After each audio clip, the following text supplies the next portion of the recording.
কিছু ধর্ম ব্যবসায়ী বিধর্মীদের চক্রান্ত করে তারা তাবলিগকে এবং উলামায়ে কেরামের ভিতর একটা বিভেদ সৃষ্টি করতে চায়।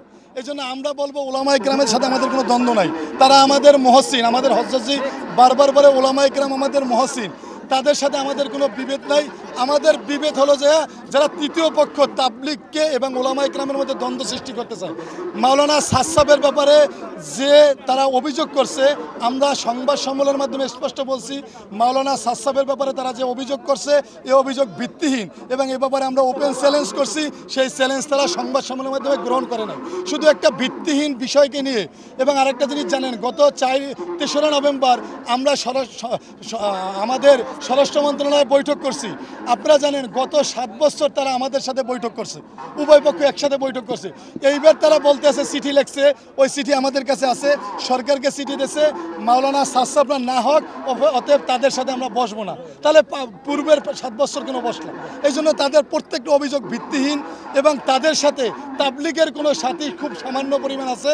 আর তারা মাদ্রাসার ছাত্রদেরকে ভুল বুঝিয়ে ওখান থেকে ভাড়া করে তাদেরকে এনে এই তাবলিগের মেহনতকে কুলুষিত করে। আমাদের সাথে যারা সাধারণ তাবলিগের সাথে, আপনারা আজকে এই মজমায় দেখেন যারা সাধারণ তাবলিগের সাথী, এই সাধারণ তাবলিগের সাথীরা আমাদের সাথে আছে। এবং টঙ্গীর ময়দানে ইজতেমাও দেখবেন আপনারা, আমাদের সাথে কোনো সাধারণ বাচ্চারা আসে না। যারা পুরান তাবলিগের সাথী বিদেশি মেহমান তারাই আসে।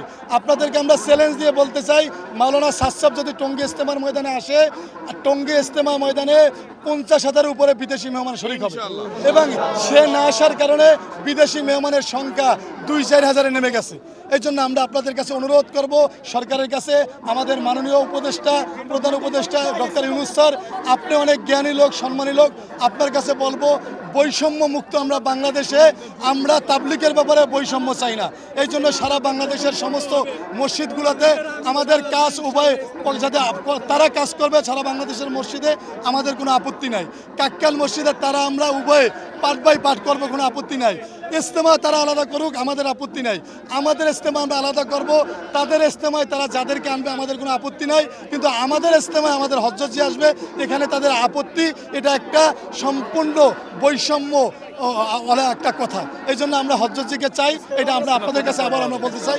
এবং প্রথম ইজতেমা আমরা ইনশাল্লাহ, আমাদের গত পূর্বের ইজতেমাগুলো তারা প্রথম ইজতেমা করছে, এবার আমরা প্রথম ইজতেমা চাই।